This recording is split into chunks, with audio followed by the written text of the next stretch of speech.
నమస్తే, welcome to think Andhra.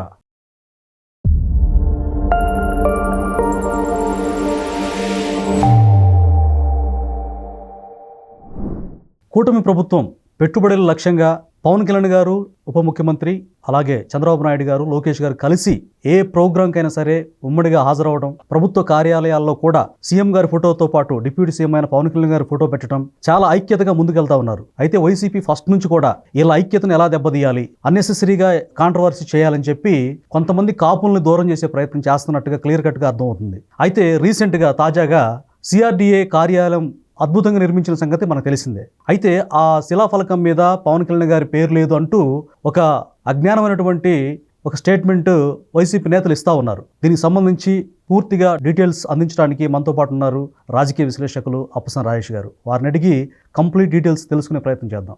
నమస్కారం sir. నమస్కారం సార్. జనసేన, టీడీపీ ఎంత సఖ్యతగా వెళ్తుందో మనం చూస్తున్నాం. కానీ సిఆర్డీఏ కార్యాలయం పైన డిప్యూటీ సీఎం పేరు లేదంటూ అనవసరంగా రాద్ధాంతం చేస్తున్నారు.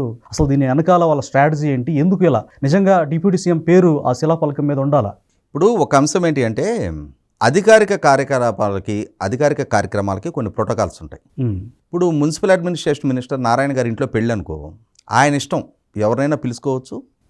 ఆయన ఆ పెళ్లి పత్రిక కింద అభినందనలతో అని చెప్పని వాళ్ళ కుటుంబ సభ్యుల పేర్లు మొత్తం రాసుకోవచ్చు. కానీ మున్సిపల్ అడ్మినిస్ట్రేషన్ మినిస్టర్గా ఆయన ఒక అధికారిక కార్యక్రమంలో పాల్గొనేటప్పుడు కొన్ని ప్రోటోకాల్ నిబంధనలకు లోబడి నిర్వహణ జరుగుద్ది. ఇప్పుడు సిఆర్డీఏ కార్యాలయ భవనం ఓపెనింగ్ జరిగింది. ఆ కార్యాలయ భవనం ఓపెనింగ్కి ముఖ్యమంత్రి గారిని విశిష్ట అతిథిగా ఆహ్వానించారు. అలాగే ఆ శాఖ మంత్రిగా నారాయణ గారు పాల్గొన్నారు. ఎవరినైతే ఆహ్వానిస్తారో వాళ్ళ పేర్లు ఉంటాయి. అలాగే కొన్ని ప్రోటోకాల్లు ఉంటుంది. ఎలా అంటే, ఇవాళ సిఆర్డీఏ ఇప్పుడు 29 గ్రామాల పరిధి మంగళగిరి, తాడికొండ నియోజకవర్గాల పరిధిలో ఉంది. ఆ 2 నియోజకవర్గాల శాసనసభ్యులు నారా లోకేష్ గారు, తెనాలి శ్రావణ్ కుమార్ గారు, వాళ్ళిరువురు పేర్లు కంపల్సరీ ఉండాల్సి వస్తుంది అక్కడ యాజ్ ఏ ప్రోటోకాల్ ప్రకారం. అక్కడ స్థానిక ఎంపీ డాక్టర్ పెంసాని చంద్రశేఖర్ గారు, ఆయన కేంద్ర మంత్రి కావచ్చు, ప్రస్తుతం కేంద్ర మంత్రి కాకున్నా కూడా వారి పేరు మెన్షన్ చేయాలి. ఆ ప్రాంత ప్రజాప్రతినిధిగా, ఆ ప్రాంత పార్లమెంట్ సభ్యుడిగా. ఇంకొక అడుగు ముందుకేసి, ఒకవేళ అది పంచాయతీ పరిధి అనుకో, ఆ పంచాయతీ సర్పంచ్ పేరు కూడా మెన్షన్ చేయాలి. కానీ ప్రస్తుతం అది ఆ 29 గ్రామాలని రాజధానిగా ప్రకటించారు.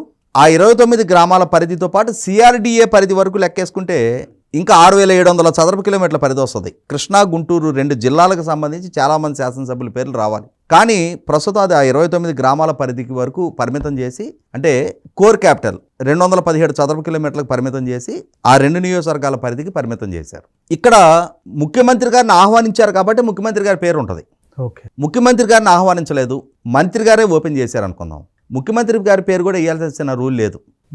ఈ కార్యక్రమానికి ఇది municipal and urban development ministry నిర్వహిస్తున్న కార్యక్రమం. పవన్ కళ్యాణ్ గారు పంచాయతీరాజ్, రూరల్ డెవలప్మెంట్ మినిస్టర్. వారిని కూడా కనుక ఆహ్వానించున్నట్టయితే వారి పేరు కూడా మెన్షన్ చేయాలి. వారిని ఆహ్వానించాలి. ఈ కార్యక్రమానికి అటెండ్ అవ్వటం కాదు, వారికి ఆహ్వానం లేదు. ఆహ్వానం లేని దానికి ఆయన ఎట్లా వస్తాడు? పిలవని పేరంటానికి ఆయన ఎట్లా వస్తాడు? ఆయన్ని కూడా ఆహ్వానించుంటే అప్పుడు వారి పేరు ఉండాలి. వారికి ఆహ్వానం లేదు. మున్సిపల్ అడ్మినిస్ట్రేషన్ మినిస్ట్రీ తరఫున ముఖ్యమంత్రి గారిని ఆహ్వానించారు. ఇప్పుడు క్యాబినెట్లో మిగిలిన మంత్రులు చాలా మంది ఉన్నారు కదా.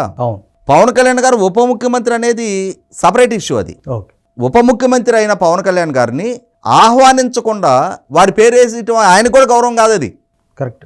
ఎవరిని ఆహ్వానిస్తారో వారి పేర్లు మెన్షన్ అవుతాయి దాని మీద. ఇందాక మీరు అన్నారుగా, సీఎం గారు అటెండ్ అవ్వకపోయినా ఆయన పేరు వేయరని చెప్పి. ఆయన ఆహ్వానించకపోతే, వారిని ఆహ్వానించుండి లాస్ట్ మినిట్లో ఒకవేళ ఆయనకి ఏదైనా వేరే కార్యక్రమాల వల్ల ఆయన అటెండ్ కాలేకపోయినా ఆహ్వానించుంటే వారి పేరు వేస్తారు.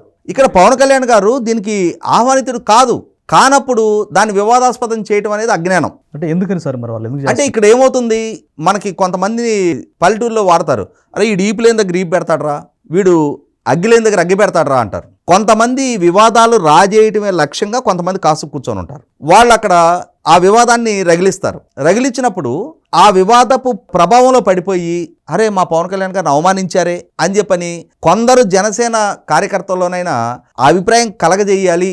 ఇవాళ ప్రాపర్ ఓట్ ట్రాన్స్ఫర్ జరిగింది, ప్రాపర్గా నాయకత్వాల మధ్య సమన్వయంతో పనిచేస్తూ ఉన్నారు, ఒకరికొకరు గౌరవ మర్యాదలు ఇచ్చిపుచ్చుకుంటూ ఉన్నారు.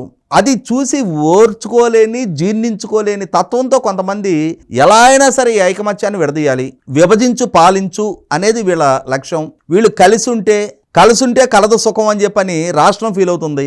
Correct sir. కలిసుంటే కలదు సుఖం మాకెట్లా, వీళ్ళు విడిపోతే మాకు సుఖం, విడిపోతే మాకు రేపటి రోజున ఆ అధికారం దక్కడానికి ఆస్కారం ఉంటుందేమో, ఎలా అయినా సరే వీళ్ళని విడదీయాలి అని చెప్పని ఒక వర్గం పొంచులేసి చూస్తూ ఉంది. అలా పొంచులేసిన వాళ్ళు ఎక్కడో ఒక పోస్ట్ పెడతారు. ఆ పోస్ట్ చూడగానే ప్రభావితులైపోయి, అరే పవన్ కళ్యాణ్ గారు ఇంత కృషి చేశారు ఈ కూటమి గెలుపుకి, ఆయన పేరు లేకుండా ఎట్లా చేస్తారు అనే అవగాహన లోపంతో కొంతమంది కామెంట్లు చేస్తున్నారు. నేను లిటరల్గా చెప్తున్నా, పవన్ కళ్యాణ్ గారికి చంద్రబాబు నాయుడు గారికి మధ్య చాలా సమన్వయం ఉంది. ఇక్కడ లోకేష్ గారి ప్రస్తావన, పవన్ కళ్యాణ్ గారిని అవమానించారు. లోకేష్ గారు స్థానిక శాసనసభ్యుడు. ఆయన నియోజకవర్గ పరిధిలో రాజధాని ఉంది. ఈ 29 గ్రామాల్లో కొన్ని మంగళగిరి నియోజకవర్గ పరిధిలో ఉన్నాయి, కొన్ని తాడికొండ నియోజకవర్గ పరిధిలో ఉన్నాయి. అందువల్ల స్థానిక శాసనసభ్యులుగా ప్రోటోకాల్ ప్రకారం వాళ్ళిద్దరి పేర్లు ఉండి తీరతాయి. ఆ శాఖకి సంబంధించిన మంత్రిగా నారాయణ గారి పేరు ఉంటుంది. దానికి ఆహ్వానించారు కాబట్టి ముఖ్యమంత్రి గారి పేరు ఉంటుంది.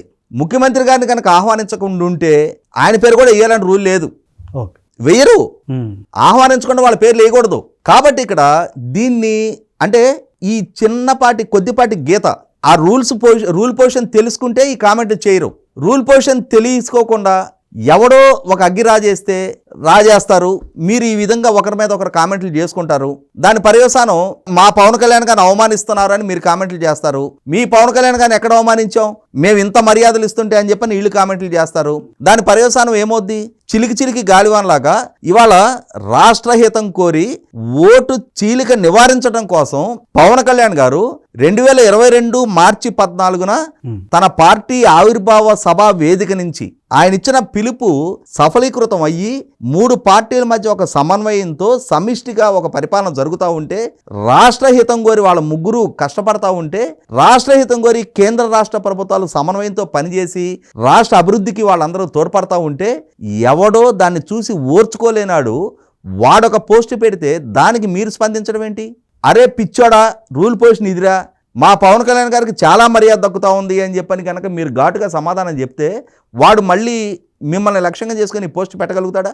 అదే సందర్భంలో తెలుగుదేశం శ్రేణులు కూడా వాళ్ళకి తెలిసి తెలియక కొంతమంది మా నాయకుడికి నిజంగానే అవమానం జరిగిందేమో, మా నాయకుడి పట్ల వివక్ష ప్రదర్శిస్తున్నారేమో అన్న భావన కొద్ది మందిలో కలిగితే వాళ్ళకి మీరు సర్ది చెప్పాల్సిన దగ్గర మీరు కూడా వాళ్ళని రెచ్చగొట్టే విధమైన స్పందనలు వ్యక్తం చేయడం ఏంటి? 100% రాష్ట్రహితం కోరి రాబోయే ఇంకొక 15 సంవత్సరాల పాటు మేమే కొనసాగుతామని చెప్పని పవన్ కళ్యాణ్ గారు చెప్తున్నారు, లోకేష్ గారు చెప్తున్నారు, చంద్రబాబు నాయుడు గారు చెప్తున్నారు. 5 కోట్ల మంది ప్రజల హితం కోరే ఆలోచన వాళ్ళు చేస్తూ ఉన్నప్పుడు ఈ శ్రేణుల స్థాయిలో మీ అత్యుత్సాహ ప్రదర్శన ఏంటి? ఎవడో బయట వ్యక్తి పెట్టే చిచ్చులో మీరు సమిధలుగా మారతాం ఏంటి? దాని పర్యవసానం ఇవాళ నాయకత్వాలు ఇవాళ పవన్ కళ్యాణ్ గారికి తెలియదు ఆయనకు మర్యాద దక్కుతుందా లేదనేది. ఆయనకు దక్కాల్సిన గౌరవం గుర్తింపు తెలుగుదేశం నాయకత్వం వైపు నుంచి దక్కుతుందా లేదని ఆయనకు తెలీదా? ఇవాళ డిఎస్సి మొన్న 16,000 మందికి ఉపాధ్యాయ నియామక ఉత్తర్వులు ఇచ్చారు. ఆ రోజు అనారోగ్య కారణంగా పవన్ కళ్యాణ్ గారు హాజరు కాలేకపోయారు. మాధవ్ గారు ముఖ్యమంత్రి గారు పక్కన కూర్చున్నారు కదా వచ్చి. వాస్తవంగా అది అధికారిక కార్యక్రమం. రాష్ట్ర శాఖ అధ్యక్షుడిగా మాధవ్ గారు పాల్గొనకూడదు, అయినా సరే ఆయన్ని పాల్గొన్నారు కదా. వాళ్ళ మధ్య అంత బాండింగ్ ఉంది.